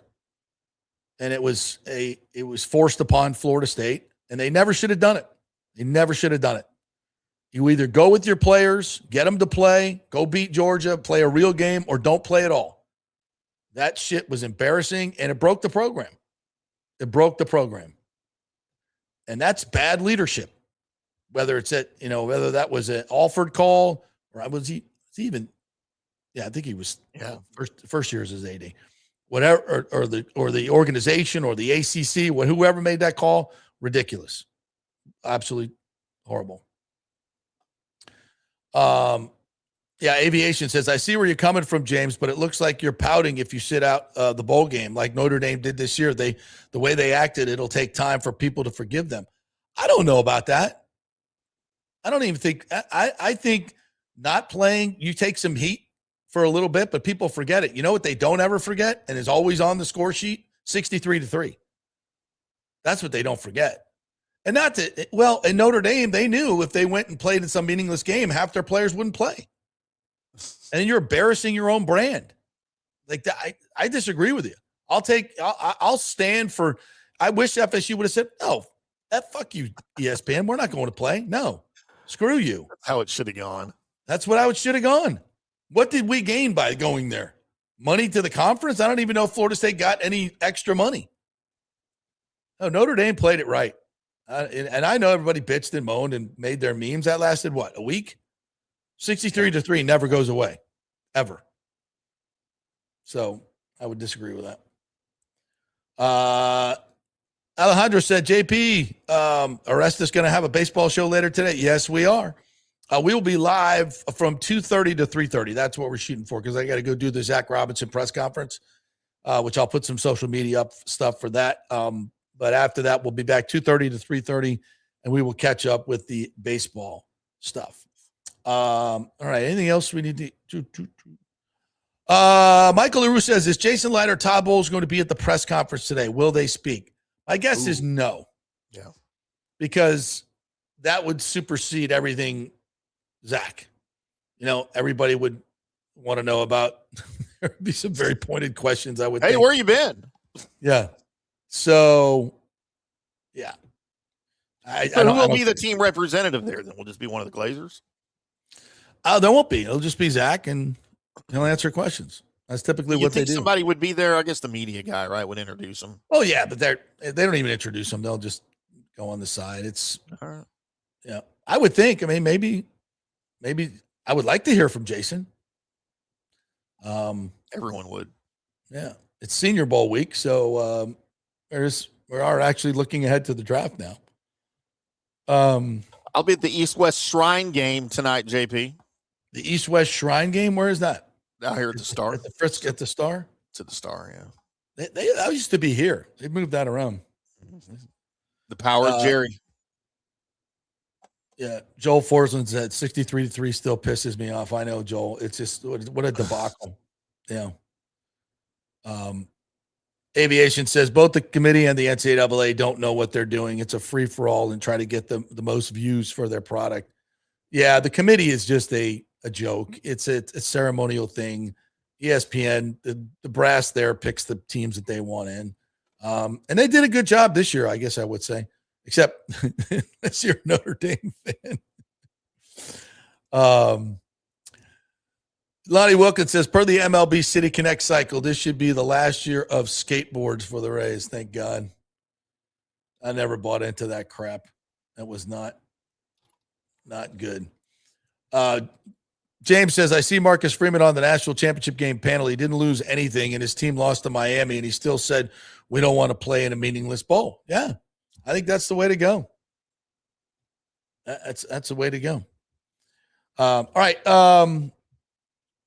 I failed to mention this, and it's on my sheet here today when we talked about the Lightning. Our good friend Dave Mishkin, radio voice, did his 2000th game last night. And he has been a absolutely iconic voice for the Tampa Bay Lightning. And not only that, just the greatest guy you'll ever meet, a great author as well. And also, we highlighted last night during the game in our video series, he goes to TGH like once or twice a week with his dog, Stella. And Stella's, I don't know. It's not a great name for a dog, by the way. I love that. I don't know what breed it is. I should know that. But it's kind of a bigger dog, big, fluffy, just the kind of dog you just want to run up and hug, So he brings the dog to TGH and to interact with the patients, and you just see their faces light up. And it's a therapy dog for everybody. Yeah. And Dave explained to us on a show one day, like how he had to go through months of training and with the dog to be able to do this. So there's a huge commitment to it, a time commitment that he was willing to do, but he absolutely loves doing it. Says it's therapy for me, the dog, everybody loves it. And I'm like, oof, I would love to do it. Tally would be a great dog for that. My dog, Tally, would be a great dog for that because everybody loves her. She loves everybody. She doesn't get spooked by anything. She just, and she's one of those dogs you just want to hug all the time. Just about any golden retriever would be good for something like that, right? Yeah. And Tally's a yellow lab golden. They're all the same, but they're just such friendly dogs. And but Dave is an absolute treasure. 2,000 games is a lot of games, and I just can't imagine, a game without him. To be quite frank. John Allers, I think, was the guy before him. He became the Anaheim play-by-play guy, was the guy before Dave Mishkin when I first got here. But Dave has taken it over and made it his own. And is a great story, not only in the fact of what he does, and he's one of the best at it, but just the impact that he's made on the community as well. So it's pretty cool stuff. So congrats to Dave Mishkin. 2,000 games as Lightning broadcaster. I was kind of count up how many games I've done. So I've been doing this for 11 years, about average of 50 games a year, I would say probably. So over 500, not quite 2,000, but done a lot of Lightning games. You'll get there. Yep. Well, I don't know. They've already found my replacement. She's a lot cuter too. Yeah, she is. But I'm more fun. No question about it. Would she dress up like Ron Burgundy for Halloween? Hell no. No, she wouldn't. She wouldn't have to. Wear whatever she wants. I have to make it interesting, just to keep it interesting. Yeah. All right, we'll take a break. And when we come back, we're going to talk some college basketball with Jacob Reimer, a college basketball expert. You guys have some questions. We'll talk a little USF as well. And we'll get back to some of the other stuff as we get later on in the show. We're brought to you by the great folks at Third Generation Plumbing. They have a maintenance special going on right now. $169. You get 2 visits where they come out, clean the drain line out, make sure everything's working at its peak performance, because you always want your unit at peak performance. They also use American Standard heating and cooling equipment. So if you're getting a new unit, that is the best one. So you got a great dynamic duo of Third Generation Plumbing. They also do AC. That will install your American Standard heating and cooling unit, the best in the business, best efficiency ratings, best value, best everything. So Third Generation Plumbing, American Standard heating and cooling are the way to go. Back in 3. Italiano Insurance would like to congratulate the Bucks on their 50th anniversary season. And you know what? We've been here for every season and then some, over 60 years in business. We've seen some smart coaches with great game plans, but if you don't have flood insurance or business insurance, that's a terrible game plan. That could ruin you financially. You don't want to take that L. So call 813-877-7799 and let their friendly agents quarterback your insurance and save you big money. Italiano also sponsors our FSU report every week, so go Noles! 813-877-7799 or go to ItalianoInsurance.com. Experience the art of driving at Genesis of Tampa, where luxury meets innovation and every detail is crafted for you. From the bold G70 to the refined GV80, Genesis delivers power, elegance, and technology years ahead of its time. Book service online, and our Genesis Experience advisors will pick you up and drop off your vehicle. If available, you can enjoy a courtesy car while yours gets a complimentary interior vacuum plus a generous offer for your trade. Every new Genesis comes with the Miracle Advantage Plan, 10 years or 250,000 miles of powertrain warranty and 4 years of complimentary maintenance. Visit us at 801 East Bears Avenue or online at genesisoftampa.com. Genesis of Tampa, luxury redefined. Sports fans, it's time to gear up. Head to fanstreamsports.com and check out our brand new merchandise store. We're talking bold t-shirts, 3/4 zips, hoodies, hats, mugs, and more. Everything you need to rep your favorite shows and your favorite crew. Whether you're rolling with the JP Peterson Show in Tampa Bay, From the Rough in Dallas, the Timm May Show featuring Clay Hall, or the Jeff Thidoff Show in Ohio, or any of our Fanstream Sports original programming, we've got the perfect look for game day and every day. So don't wait. fanstreamsports.com. Click merch and grab your gear now. Wear the stream, live the stream, fanstreamsports.com.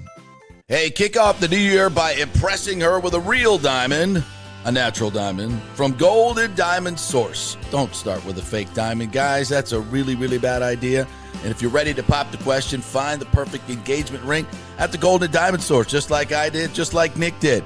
It is the best selection, the best staff, the best everything. And discover the new Emily collection by Emily Johnson Weintraub, a sleek and modern jewelry line that makes everyday gifts absolutely extraordinary.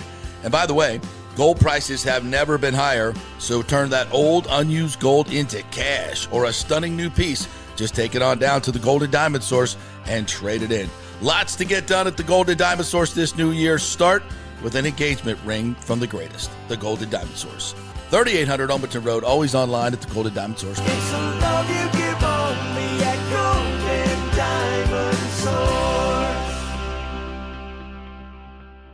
JP here for Riveters, our new official sports bar and grill of the JP Peterson Show. And just like our show, no BS, no corporate chain feel, just amazing, authentic folks serving great comfort food in a casual atmosphere at unheard of prices. Riveters is located just south of Raymond James and Steinbrenner Field on Dale Mabry, walking distance to the park, so free parking, great place for pregame and postgame. Let's talk about fresh food. Nothing is frozen. Burgers, wings, prime rib, roasted fresh daily, never frozen. That makes a huge difference. The mahi, the salmon, also super fresh. All our sauces are original recipes made in-house. Our Warhawk chili and fully loaded potato soup is made fresh in-house. It's the best food anywhere, served by people who actually care. Riveters on Dale Mabry, just north of 275, just south of where the Bucks and Rays play. We'll see you there. Hey folks, Rays baseball and the summer heat will be here before you know it. So don't let your AC unit strike out and cost you hundreds or thousands for an emergency repair. Get a 1-year maintenance plan from Third Generation Plumbing and AC for just $169. Though will come out twice a year and service your unit. Clean the drain line, make sure it's running to peak efficiency. If you need an emergency repair, it's going to cost you hundreds, if not thousands more. It's a no-brainer, guys. Just call the great friendly folks at Third Generation. They work with American Standard Heating and Cooling to ensure you have the most efficient and durable units. Their split systems offer the highest efficiency available while reducing energy bills and maximizing comfort. So choose my guys, John Rodriguez and PJ, at Third Generation, along with American Standard Heating and Cooling. Don't wait for the emergency that'll cost you thousands. Call Third Generation Plumbing and American Standard. 813-961-8024. That's 813-961-8024 or thirdgenerationplumbing.com. Let's go.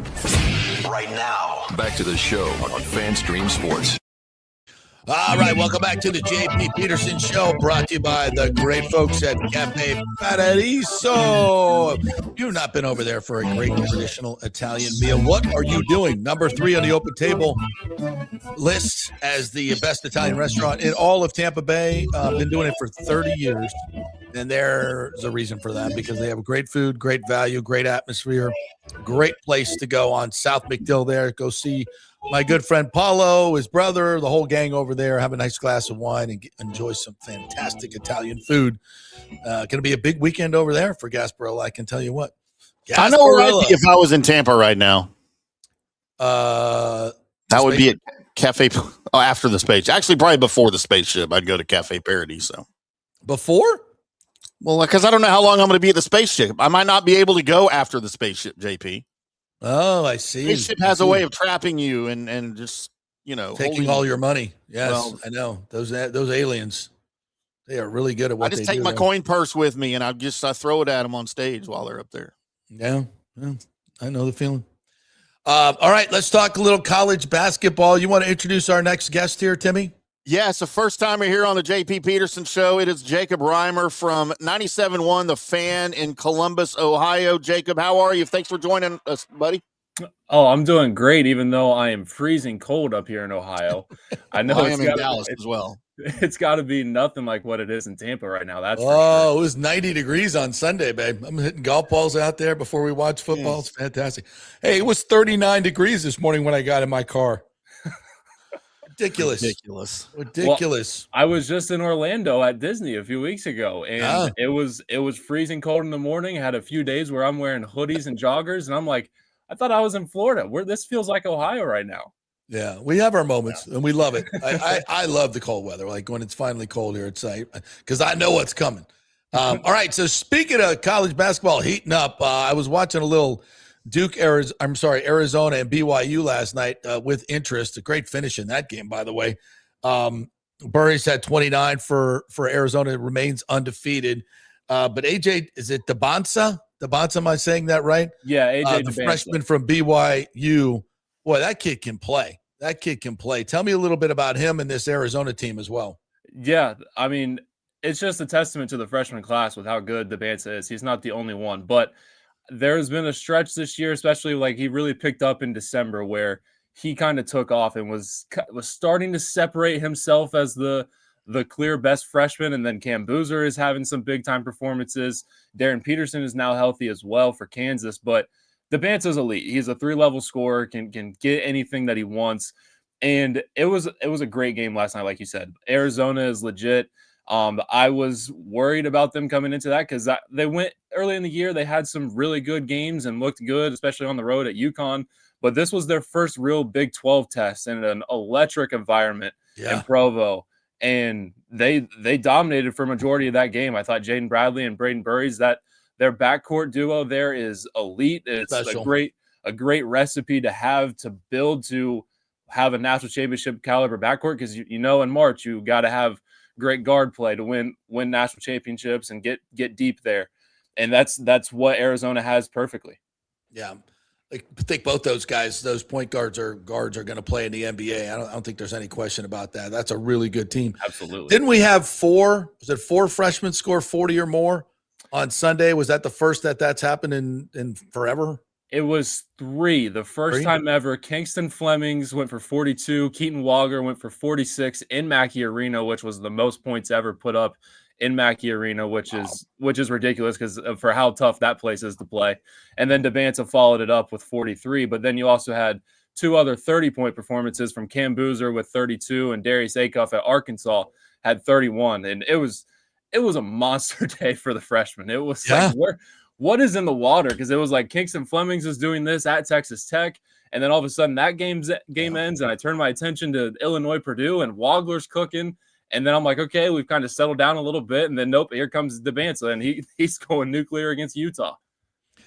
Yeah, so here's the big question, and Timmy and I were talking about this: the downfall of college basketball because I covered the ACC in the 90s, and that was the golden age of college basketball for me, when these great teams stayed together at Duke and North Carolina, even Florida State.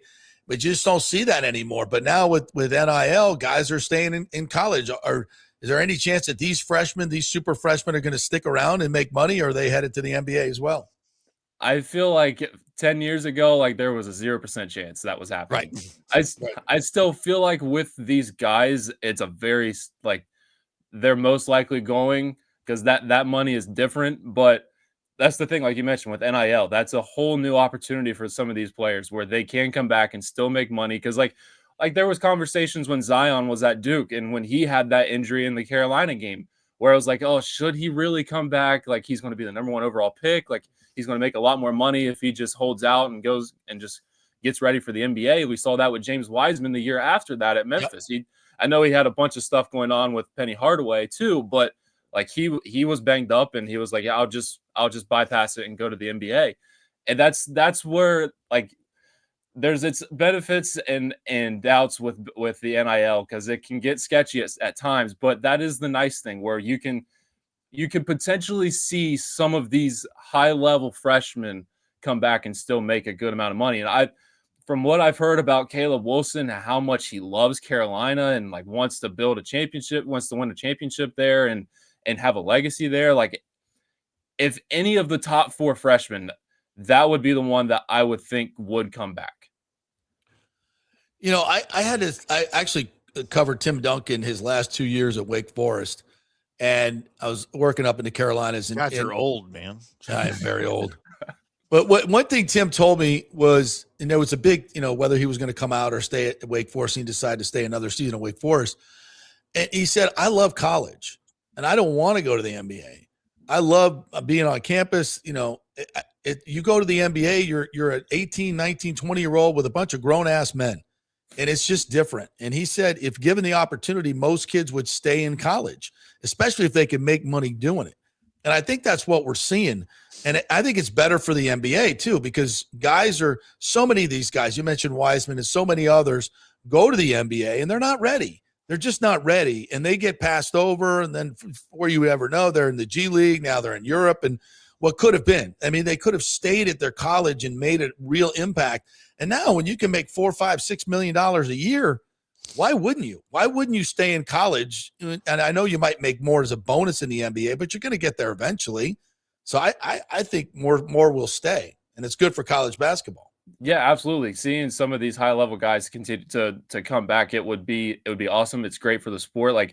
I'm a Carolina fan. Like there's always been a number of guys that continue to come back. And I felt like you saw it when NIL really picked up with Armando Bacot and RJ Davis and those guys. Now, yeah, they might not have been NBA ready and they're still trying to find their way, but they built a legacy. And that's the cool thing about college athletics is like when you can have guys stay for multiple years and continue to grow and build at one. And that's a whole different conversation with the transfer portal and if guys continue to bounce around. But I mean, like look at Braden Smith this year. Like, he's a guy that's a 4-year guy, and he's on pace to set the all-time assist record. Like, it's getting rare now with all this one and dones, and like with NIL, like it's been the benefit for him to be able to continue to come back and continue to chase after this record.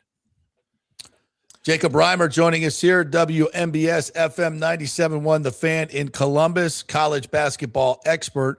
All right, as far as the game here in town in Tampa, it's USF, and Brian Hodgson is the new coach here, longtime coach at Alabama, with Nate Oates, assistant coach there, has brought his same style of play to USF, and they're having a hell of a season. Just got a big win over FAU, got a chance to win the American this year.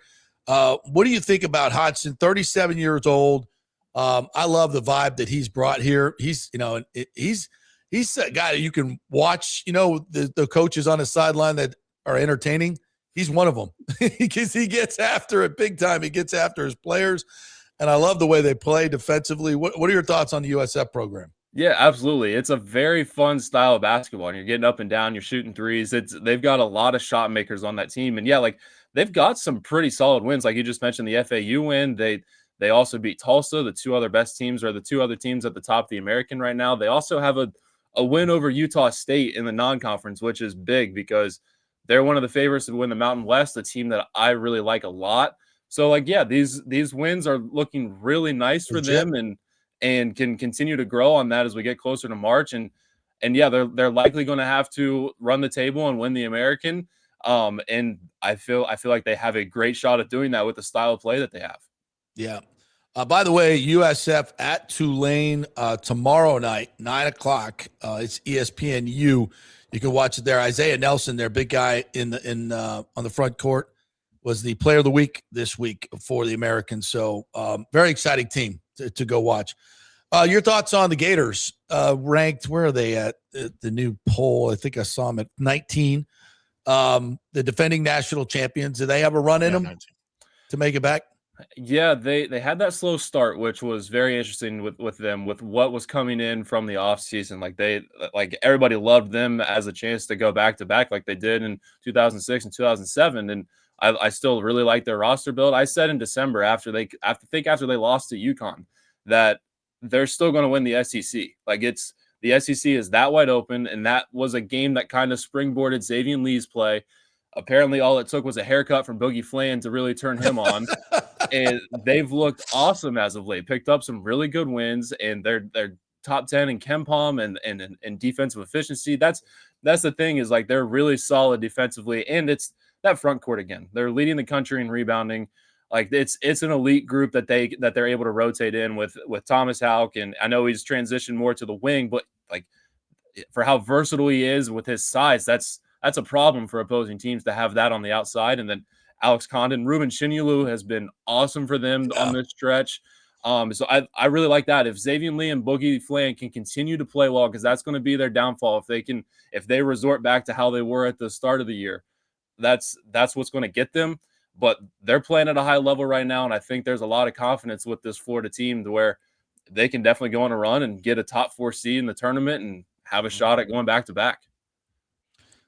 What about, I don't know if you've looked at FSU at all. They have struggled this year big time under Luke Lauk's first time. He brought in a lot of transfers. He's got a hell of a recruiting class coming in next year. But, he wanted to run and gun and play that Warriors type game, except he didn't have any three-point shooters. So he's kind of like said, you know what, maybe we'll go back to a little bit more of a traditional game and see what we can do. They beat Miami at Miami, which was a huge win for them. But I guess we're just kind of waiting to see what he can do next year with this recruiting class he's got coming in. Yeah, this is just kind of a development year, really. Like you're still towards the bottom of the ACC right now, but I feel like they've competed. Like earlier in the year, they hung with Florida. They went into Chapel Hill and hung with them for a decent amount until Caleb Wilson kind of took over in the second half. And they played Duke really well right after that too. So like they're having some solid games, but like you said, like it's really all about the class that they have next year coming in. If you can continue to compete at a high level and build some confidence going into next year, and who knows, like anything can happen in March if you continue to play well towards the end of the year. Like you can pull off some wins and everything, but yeah, I'd say it's more of a like let's get to next year and see what this class is like. Timmy, you want to get in here? Yeah, we got a big I was letting you get the local stuff out of the way, JP. We've got a big top 5 matchup tonight. Michigan and Nebraska, number 3 Michigan, Nebraska number 5. They're the only other unbeaten team other than Arizona in the top 25. I'm seeing Michigan favored by 10.5 last time I checked, so I have an issue with that. I also have an issue with the fact that the only way to watch this game is on Peacock.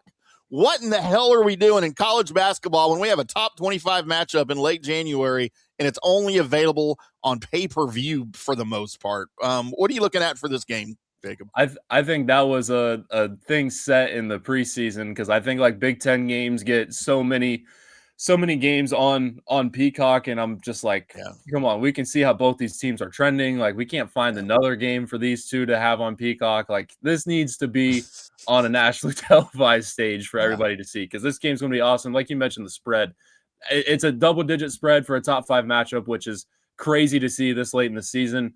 Nebraska's awesome. They somehow continue to find a way. I always like to say, how can you not be romantic about Nebraska ball? Because it's a lot of fun right now. I was looking this morning since the start of 2026, and really when conference play ramped up, Nebraska is second in defensive efficiency on Torvik, and Michigan is 10th. Nebraska's really good at forcing turnovers. They like to they don't give up the three, but their defense sets up for them to more attack the paint, and then they collapse on the inside, which against a Michigan team that's really big, like that's going to be a challenge for Nebraska for sure. So it's going to be a war, I think. Two really solid defenses, and it could just end up being a classic Big Ten game. It's going to be a lot of fun, I'll tell you that. And this stings even more when you look at the games that we have nationally on ESPN. We've got number 15 Arkansas at unranked OU. On ESPN2, we're going to have unranked Notre Dame hosting number 17 Virginia. This is just, I mean, thankfully I have Peacock, so I'll be watching it. But for those of you that don't, man, I'm It's sorry. bad for college basketball. I mean, nobody. It's one of the premium games in the season, and nobody's going to see it. Yeah. Well, if you got YouTube TV, they've been doing the NBC Sports Network. They're bringing that back now too. Yeah. So like that's how I've kind of benefited from that a little bit, was getting it that way. But it does stink. Like that's where my attention is going to be tonight for sure. And I think after that, at like 9 in the late window, you got Kentucky and Vanderbilt, which will be a pretty fun game too. Two pretty similar styles, and Kentucky's been playing well as of late. But yeah, that early window tonight at 7 o'clock, like, it sets up to where you should just have your all eyes on Nebraska and Michigan. And if it were a nationally televised game, like I mean, it's a part of NBC. Why not just pop it on NBC? I don't know. Well, does the NBA have it tonight? I think maybe. Probably, yeah. But still, we got to find a different route. It's a top 5 matchup. You think they're going to do something like this for football? Like it would be all over ESPN or NBC, Fox, whatever. It would be getting flexed like no other. And last night, I didn't see this one, but Duke absolutely smashed Louisville. That was supposed to be a big ACC showdown. It was 83-52. What the hell happened there to Louisville? Yeah, Duke has really been killing teams in the second half. And I was in and out on Ohio State, Penn State while watching that a little bit, and caught the second half, and I just blinked and Duke's up 20, and they end up winning by 30. That's a tough thing about Duke, is like their defense is pretty ridiculous. Like I think they held Louisville to like 52 points, which for how elite their offense is, they can put up a lot of threes and really run it. And their guard play is typically pretty good. But last night, Mikael Brown Jr., their freshman, was shut down in his second game back. Caleb Foster was great defensively on him. And then Cam Boozer just continues to do Cam Boozer things. Their front court rotation is pretty solid too, with Malik Brown and Pat Ngamba. So they're a very interesting team, because there's been times this year where John Shire's kind of mixed up some different lineups just to get a feel. And it's like, this team's like top 5 of the country, and we're still trying to figure this out. And they're still just rolling teams. They went out west and killed Cal and Stanford, while North Carolina, on the other hand, lost both those games. So just complete opposite ends from those two. But I think it sets up for a very interesting matchup here in a few weeks when they meet in Chapel Hill, because Carolina had a big win at Virginia, and Duke just is continue to steamroll teams, and it's just what Cam Boozer does. All he does is win. It seems like he was doing it at high school, and now he's doing it in college. Like they're looking pretty tough. All right, Jacob, great stuff, my friend. Appreciate you. We'll be tapping in as we get closer to March Madness, and hopefully Florida's got a run in them, and maybe USF can make it to the tourney as well. So we got some good local storylines here we will be following. How can folks get your content? Let them know. Yeah, so I'm on Twitter at RhymeTime05, and I'm also on TikTok at JacobRhymer5. So, yeah. There it is. Good stuff, Jacob. Thanks, partner. Appreciate you. Thanks, brother. Awesome. Thank you, guys. Appreciate it. Yep. All right, Timmy, it appears we have a head coaching hiring. Breaking news. Joe Brady. Predictable. The new Bills head coach. Predictable. I think that's the right move. I mean, if you're going to do something as dumb as firing Sean McDermott, then you might as well go get his first lieutenant, right, on the offensive side of the ball. Was this a coup? Was this an internal coup? You know what? The only thing internal about this would have been from the Pagula family themselves. So, and they own the team. They can do whatever they want. I don't see a coup here. By the way, owners' press conferences can be dicey. And the one Pagula did was dicey. Sometimes owners just shouldn't talk. Maybe we want to hear from the Glazers. Maybe it's just best we don't. Maybe it's just best we don't. That was weird. Is he like, yeah, did you fire him because they lost? Yeah, I fired him because we lost in the playoff game. I mean, wow. Seems very, very emotional and short-sighted. And then to elevate Joe Brady. You know what? At least they didn't do it like the very next day. Like that would have been even more like sketchy, right? Like you fire Sean McDermott the day after the playoff loss, and then literally Tuesday morning, 8 a.m., you're like, our new coach, Joe Brady. Still has blood on the dagger that he pulled out of his back. Would have been. I mean, is a little shady, little shady, little Slim Shady there? I don't know. Maybe. I mean, you would think that if you're going to fire Sean McDermott, you know where you're going. So you would, the people whisper in his ear, just make Joe Brady the head coach. Well, I mean, he was getting other looks. Like he was interviewing for other jobs. Yeah, that's not totally out of the realm. Yeah. But so if you like your offensive coordinator and you think he's going to be a better head coach, you keep him in the building. Jason Light. Oh, so I still think he tried JP. I still think he thought he had done that. I don't want try. Do or do not. There is no try. You got to say it in the Yoda voice, don't you? Do or do not. There is no try. It makes me gag when I do my Yoda voice. I can't decide if that was good or bad, but I think terrible. it was bad. It was terrible. There is no I will. No. Sounds like Fozzie Bear impersonating Yoda. Oh God! As we sit here, do Chewbacca. As we sit here, what could have been? Huh? Could have been if they just listened to that stupid guy on that podcast that told him to hire Liam and fire Todd. If they'd only listened, where would we be? I'm telling you, I got an answer. I think you're in a better place now. Excuse me? Now that we know who the real Liam Cohen is, I think the Bucs are in a much better place right now. I'm going to fall on that sword, JP. You're still I do not want Liam Cohen anywhere near my organization, knowing what I know now about him. Nope.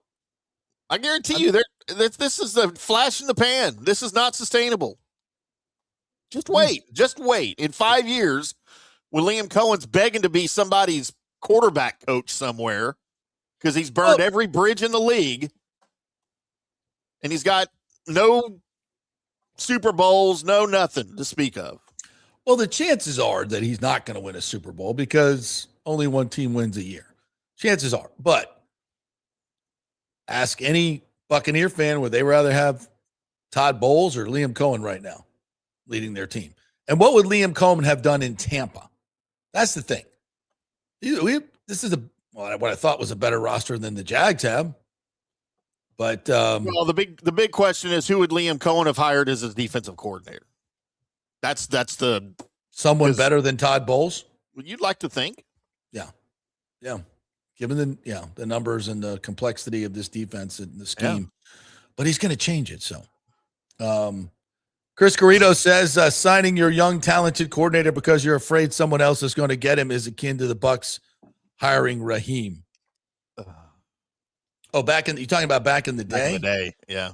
I know the narrative is that they thought he was the next Mike Tomlin, and that may have been, but the main narrative there was Gruden wanted money for free agents, and the Glazers were buying Man United. They were going cheap back in the day, and they hired the cheapest coach and had the cheapest team. And they were, what people don't remember is there was no cap, but there was no floor either. And the Buccaneers took advantage of that. So I know that was, he's the next Mike Tomlin. I think it was more the hiring cycle is over. Gruden wants us to spend lots of money. We're not going to do it. Who's left? Oh, well, we got Raheem here, and we think he's going to be a good coach. He did win 10 games. But, I don't know. Look, Jerry Jones screwed this up, I think, first for everybody back in 2006 when Sean Payton was here as the Cowboys quarterback coach. Mm-hmm. And by the way, he also held the title of assistant head coach. How many quarterback coaches do you know that hold the title of assistant head coach? Because he was trying to keep him here, right? But he didn't want him to be the OC quite yet. Bill was here, Parcells, Big Tuna. And that's the biggest regret that Jerry has going back this century is that he let Sean Payton go to New Orleans to be the head coach in 2006. Yeah. Instead of, God, who was the OC? Bill Parcells was a head coach. Who was the OC back? I don't even remember. Might have been Garrett. Garrett might have already been here. Yeah, that's what I thought. It might have been Jason Garrett. Yeah. Yeah. Yeah. So, and what's funny is talking to Sean about this years and years and years ago. He was the first to tell me, he's like, there was no way I was going to be a head coach under Jerry Jones. He would not have taken the job.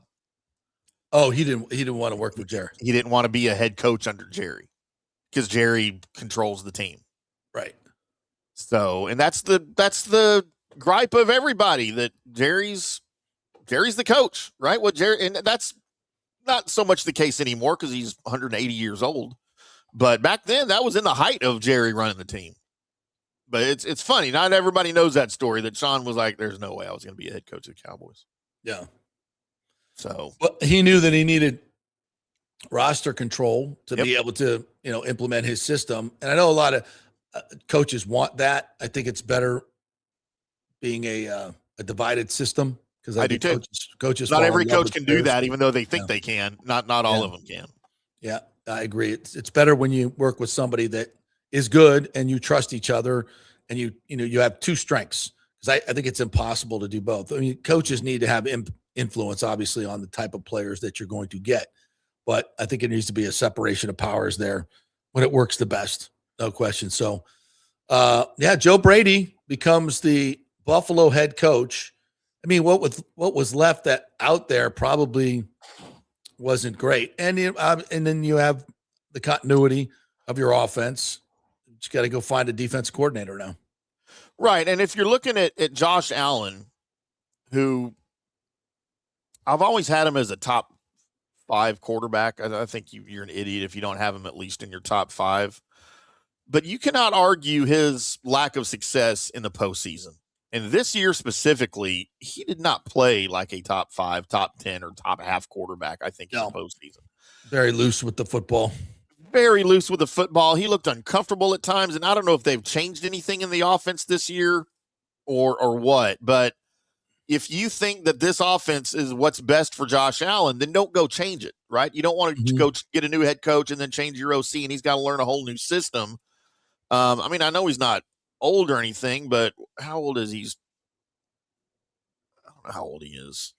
Joe Brady? No, Josh Allen. I don't remember. He's 30? I think he's approaching 30, yeah. Yeah. It could be 30 this year. So, you can't go change offensive systems on it, make him learn an entire new system, because you still have postseason momentum, right? Yeah. You don't know what the Chiefs are going to be next year. You certainly don't know what the Bengals are going to give you. The Ravens have undergone a coaching change now. Who knows what Lamar Jackson's going to do? I mean, your window to me is still open with Josh Allen. So you can't go start changing things and making him even more uncomfortable. I think you need to fix the offense, not go change it necessarily. And if you're a believer in that, then Joe Brady, you had to have Joe Brady as your head coach, because he's going to change things the least for Josh Allen. Right. Yeah, I think there's some continuity there, and they can bring somebody in to fix the defense. Yeah, he'll be 30 May 21st. Okay. So, and listen, he's still very much. I mean, the Bills, I think their Super Bowl win. Anytime you have a quarterback like that, your Super Bowl window is open. They've got some nice pieces. They're just snake bit, man. They're just absolutely snake bit. Did you see? I haven't double checked this to be 100% accurate, but I saw a video on Instagram, and it was this picture that the NFL put out in the beginning of the year. It was like this a Super Bowl. It was the Super Bowl logo and all the quarterbacks from the teams or key players like heading towards the Lombardi Trophy. It was just like this promotional poster type thing, graphic. And when you zoomed in, the two closest players to the Lombardi Trophy were Drake May and Sam Darnold. Shut up. Yes.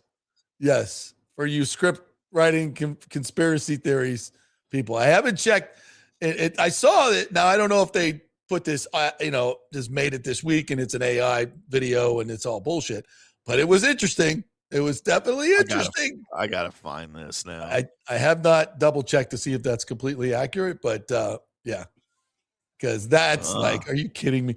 Remember last year there was like some promotional thing that was leaked before the championship games and they already had the 2 Super Bowl teams on it.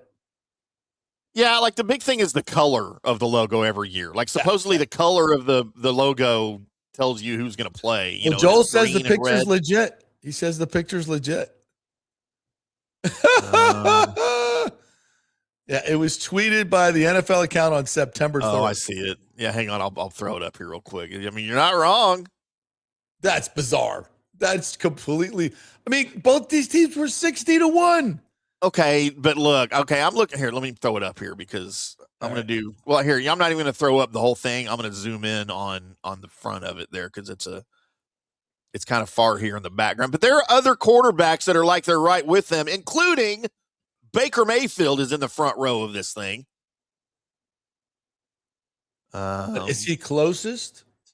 Hang on. And I don't know who that is. There's somebody in between them. I can't tell who that is. Hang on. Throwing it up here right now. Producing on the air. It's what we do. That's how we do it. It's how we do it. You don't want us to do this ahead of time. Then it's not spontaneous. Then we would be like everybody else.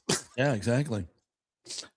All right. So there's Darnold and Drake May. I'm going to go full screen here. Hang on.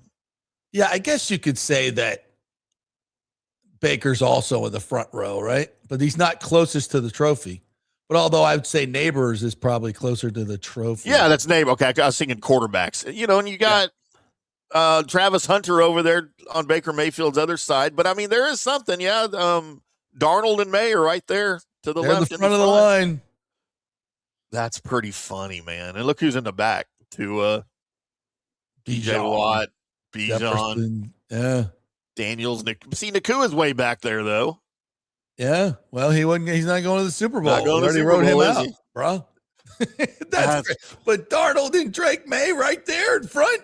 That's pretty funny, man. It's all scripted. It's all a simulation. You people, oh my Lord. You people, you're being played. You're being played. All right. No better than wrestling. It doesn't even matter who's coaching the Bucs.